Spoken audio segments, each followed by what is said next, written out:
What's going on, y'all? This is Travaris Tut. I'm a realtor here in Florida, specifically Jacksonville, Florida. I also help investors purchase off-market, discounted wholesale properties all throughout the nation. I specialize here in Jacksonville, Florida. Um, Basically, I want to come to you all and talk to you and drop some videos, a series of videos dealing with the home buyer process, real estate investing, home selling.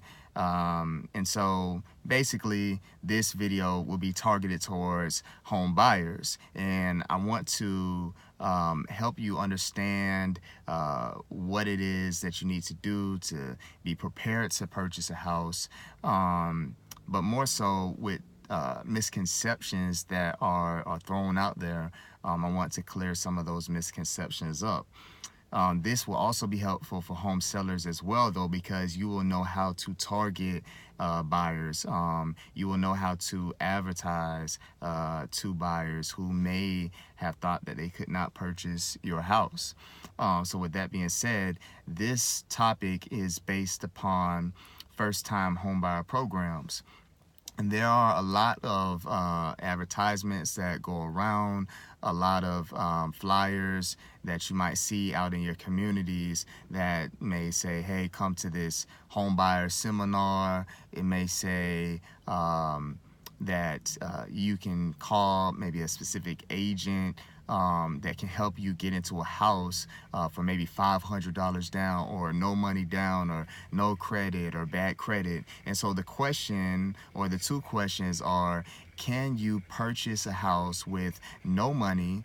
Can you purchase a house with maybe $500? Can you purchase a house with no credit or bad credit? So I will answer those questions here.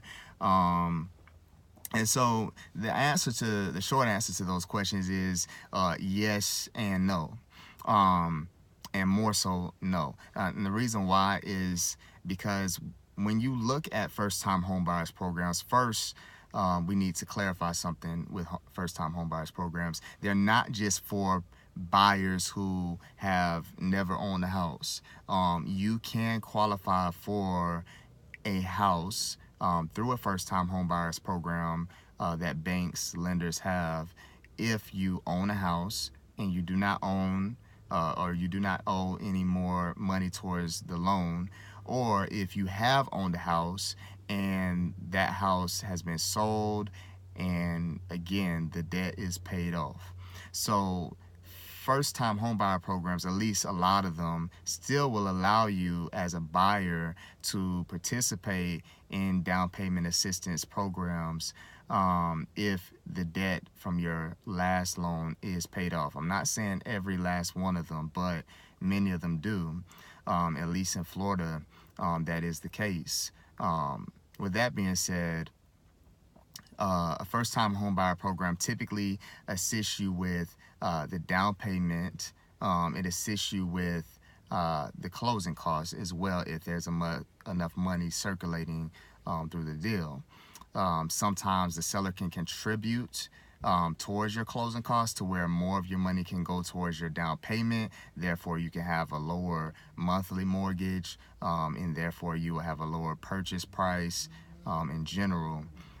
With that being said, what is it that you are required to have as far as money, as far as credit to purchase a house?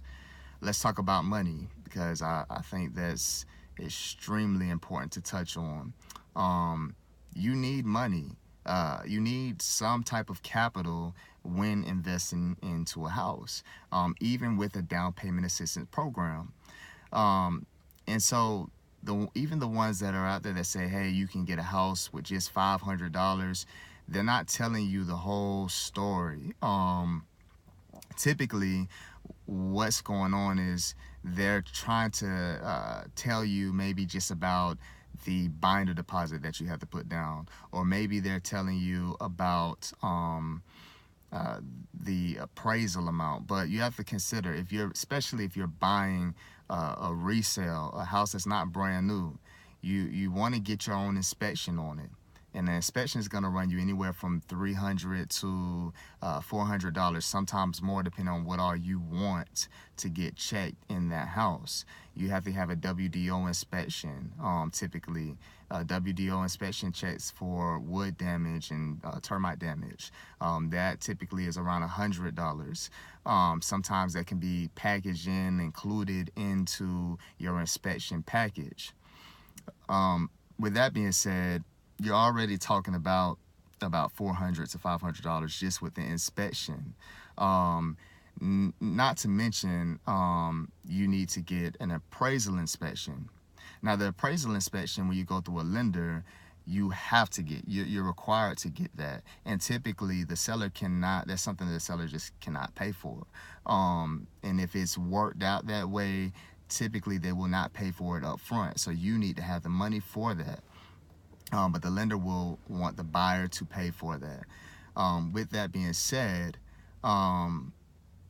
appraisal is typically around $400 to $500. So therefore, you're talking about together with the inspection that you're getting, it's not the same type of inspection that you get with an appraisal. Your inspection is for you. That's not required, but it's highly recommended, because if something comes up later on, you buy the house and you rent it and you find out that there's things going on behind the walls, there's things going on with the roof, with the AC, you want to know that before you put $100,000, $200,000, $300,000 into a house, and now you got this $10,000 expense here, this $10,000 expense here, $20,000 expense here. It can happen.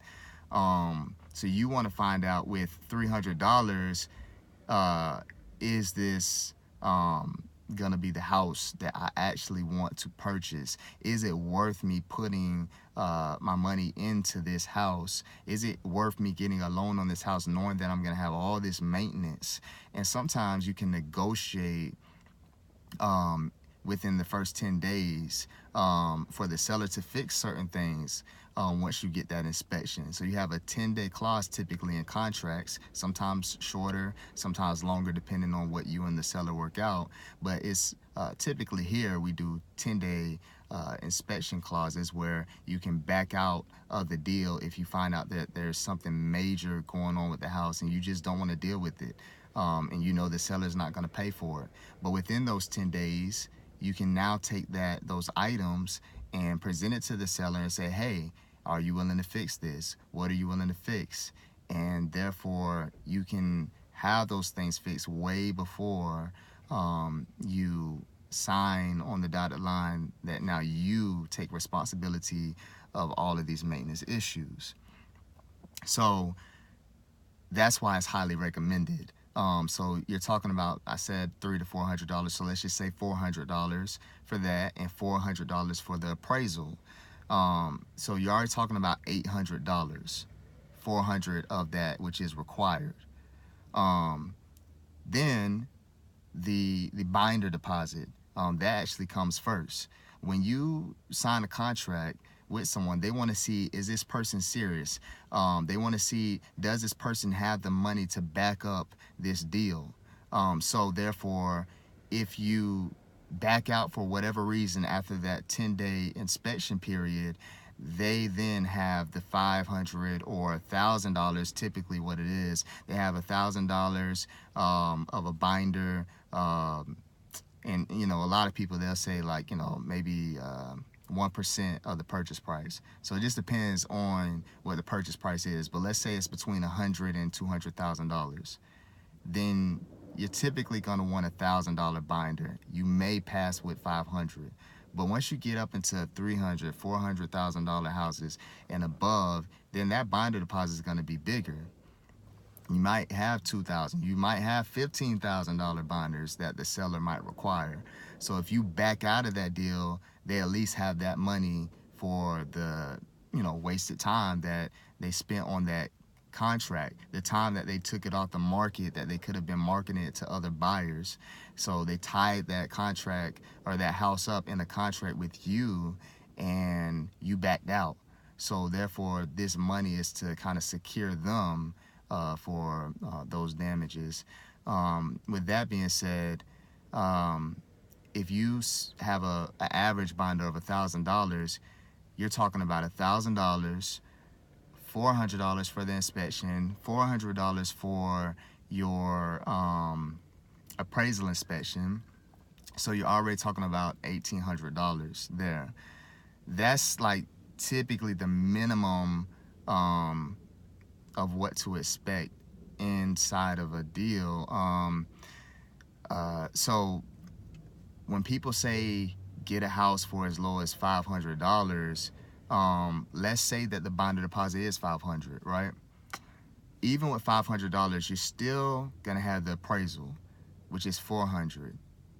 The lenders are not gonna pay for that, typically. So 500 plus 400, that's already $900. Let's say you just decide, hey, I'm not gonna get an inspection, or maybe it's a brand new house, and the brand new house, the new home builder, they're gonna get their own inspection, and you trust them, you trust their inspectors, and you don't pay for your own inspection.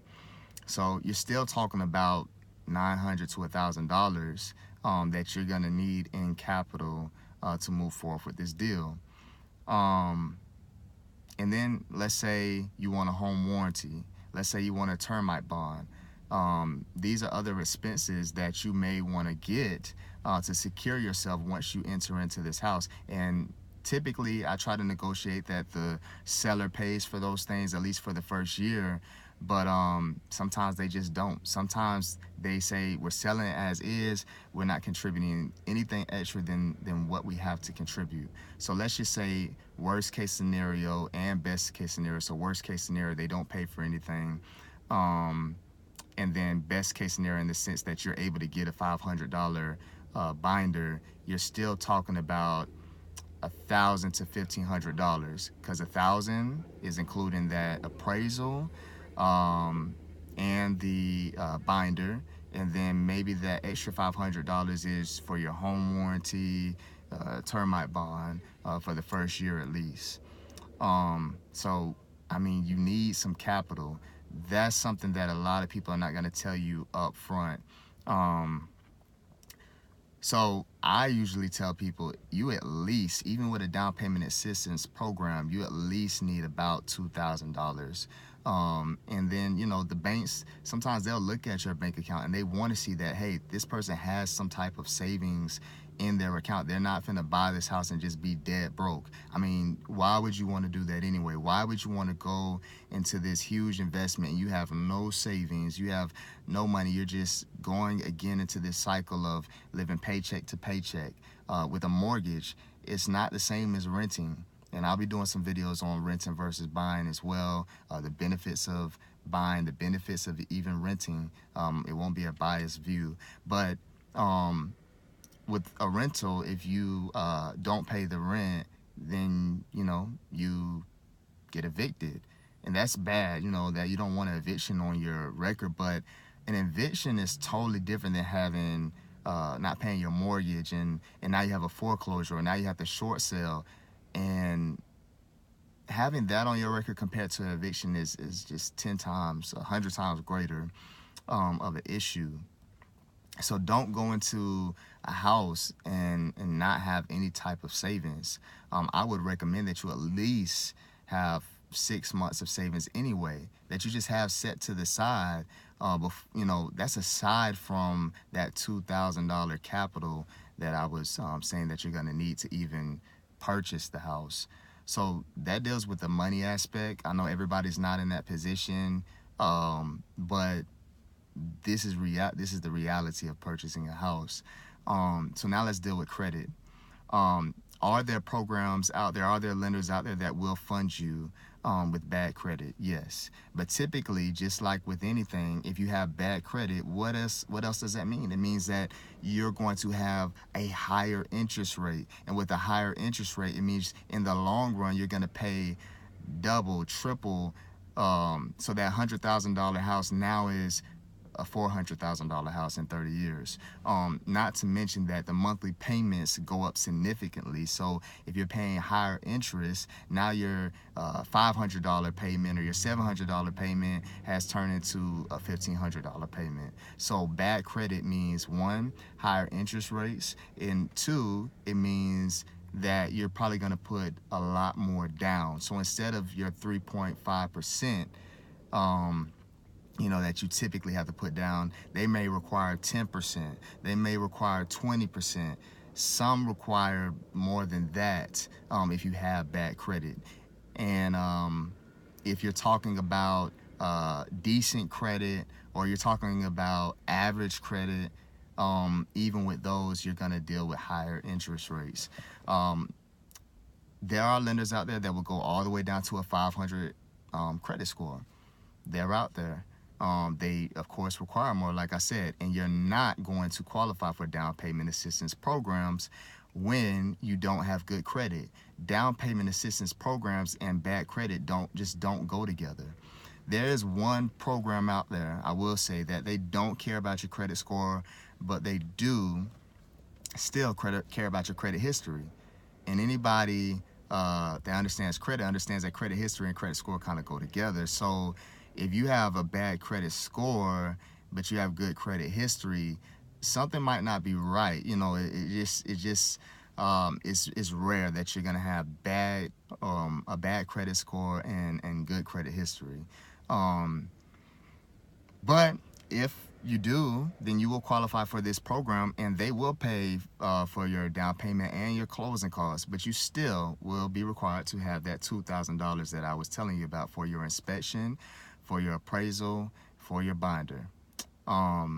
So with that being said, outside of that program, you're going to need at least around a 580 credit score to start getting into the 3.5% down that hasn't come from you. And then once you get to 620 or 640, you will qualify for down payment assistance programs that will pay for your down payment and your closing costs sometimes. And that's for banks, and that's for city programs. They're going to require that you have a decent credit score, at least a 620. And you want it to be above a 620, really, because what happens is during the underwriting process, let's say you have a 620 credit score, and you go in there, they check your credit, and then over those 30 to 45 days, your credit score goes down a little bit, which it can happen within that time frame. Now underwriting is saying, hey, your credit score is too low for us to fund this program, or it's too low for you to get this down payment assistance. That's why you want to have that cushion for your credit. And also, I'll talk about this more in detail in another video, but you don't want to do anything to your credit during the home buying process. You don't want to buy a car. You don't want to get a credit card or pay for your inspection with a credit card unless you just have superior credit. You don't want to buy furniture. You don't want to do those things during the underwriting process, because if you do, then it's going to affect your credit score, and you might be adding debt that the lender did not see before. Therefore, they might say, hey, you got this extra debt here. Your debt to income ratio is not good enough. The percentage is not good enough for you to qualify for this house that you're trying to purchase. So with that being said, that answers the question about credit. It answers the question about financials. What do you need to have down? What do you need to have as a credit score? What do you need to be shooting for? So you're not deceived by advertisements that are telling you that you can get a house with bad credit and you can get a house with no money down. It's just not telling the whole story. There's a lot more that goes into this process, and that's why everybody does not own a house right now. And with that being said, you also want to beware. I'll talk about this in another video as well in detail, but you want to be aware of rent-to-own programs. There's a lot of them out there that say, hey, bad credit, no credit, whatever, come pay $500 or whatever, and we'll let you rent for this certain amount of time and then purchase from us.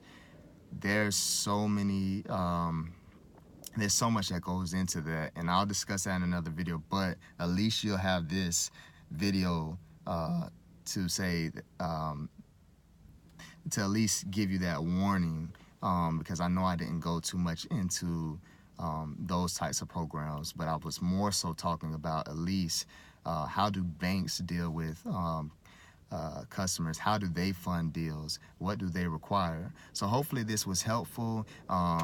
If you have any questions, you can follow me. Travaris Tut, Realtor is my Facebook.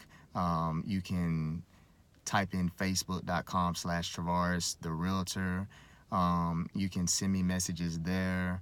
You can comment on this video, send me private messages.